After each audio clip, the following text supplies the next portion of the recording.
guys, so this video is going to be how I did this color here. If you want to find out how I did this from a 613 deep wave wig from V Show Hair, the link will be down below. You can stay tuned. Don't forget to like, comment, and subscribe. Bye. Alrighty, so we're starting off with this bucket here. It's from the dollar store. I use Tresemme Rich Moisture Shampoo and silicone mix conditioner. That's my favorite. If you're looking for a drugstore option, you can always use Tresemme Rich Moisture Conditioner. I use that when I'm out of silicone mix. So I'm going to open up my bottles and everything, but I'm starting the water off first so that it can get really, really hot. These are the bottles I'm using: Adore 58 Cinnamon and Adore 56 Cajun Spice. They will be listed down below so that you can see those as opposed to trying to read them in the video or whatever. So this is from the dollar store, this bucket. I haven't taken the sticker off or anything because who fucking cares, right? So I fill it up halfway with very, very hot water. I do not use boiling. I use hot because that opens up the cuticle for the hair. Then I am going to pour out all of the color. And because it is very, very hot, I do my best to not touch it. And you want to have gloves because over the years of doing hair, when you go to hair school, you learn about this, but I have developed a little bit of an irritation to hair color from lack of wearing gloves. So you just want to make sure you wear gloves. I stir it with my shampoo bottle. I know you're going to think I'm crazy, but I do.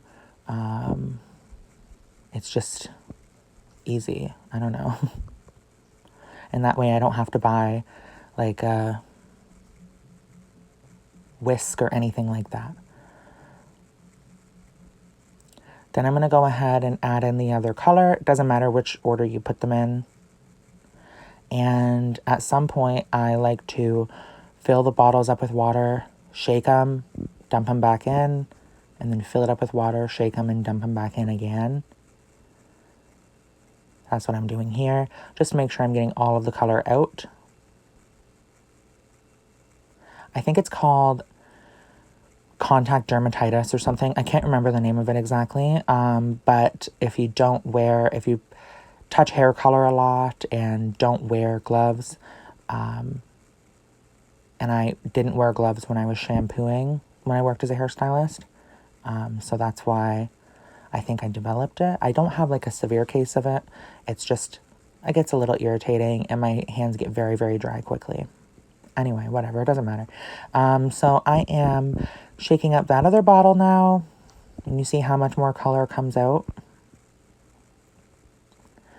And I am going to stir it again. Just making sure that there's no clumps of hair color. If there's any clumps of hair color, it could attach to a certain part of your hair, of the wig, and it will process to a darker color normally. So that's why you want to make sure it's all stirred up nicely. And then I just rinse off the shampoo bottle. And I'm going to take the wig. The wig link will be down below. I do not recommend this wig personally. It does shed a lot. And I know that it will shed a lot being a deep wave wig. But a 613 wig and a deep wave wig. But this is exponential. I have another deep wave wig that does not shed as much as this. Anyway, I will have a video coming up on how to color your hair with the watercolor method without staining your lace, because I have been a culprit of that many times. So I've dunked it in, and then 5 minutes later I go ahead and move it around. Okay, so this is 5 minutes later. You'll see what it looks like. Now I go ahead and move it around and just make sure that the wig is all saturated. I don't want any part to be looking blonde or anything like that. So I'm just looking to make sure that that's all good. And then 10 minutes later, I pick it up, make sure everything is looking good, making sure it's all one solid color. There's no patches, no missed opportunities, so to speak. And I will go ahead and start washing this. So in total, it processed for 15 minutes. And I'm going to not use as hot water now. I'm going to use just like a warm colored water, and I'm just going to shampoo it normally. I will rinse out, shampoo, rinse out, and then I'm not going to shampoo again. Normally on someone's like normal hair I would, but on a wig, I'm not worried about it. So I'll shampoo one time. Actually, no, that's a lie because I want to shampoo what's off the lace. So I do believe I shampooed twice if I'm not mistaken. Let's see here because I'm gonna find out here too. So I'm shampooing once.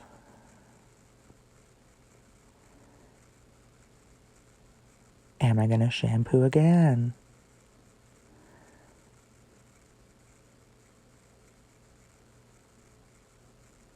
We all learn something, you know, and I'm learning something from myself apparently.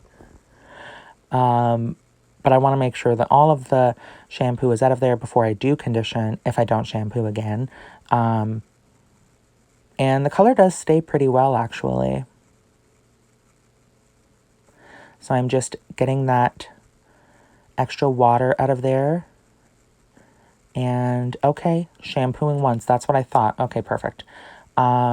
I'm using silicone mix, like I said, and with this being a 613 deep wave wig, I know that it is more prone to be dry and things like that. 613 wigs are more prone to be dry, but then when it's processed into a deep wave texture, it's even more prone. So I will apply quite a significant amount of silicone mix, and I squeezed out the liquid, the fluid or the water prior to, because I wanted to make sure that the color penetrated, the conditioner penetrated. Anyway, that's the lace without the staining, so I'll make a video on that coming up. But anyway, thank you guys so much for watching. That was the process. Have a great day. Bye.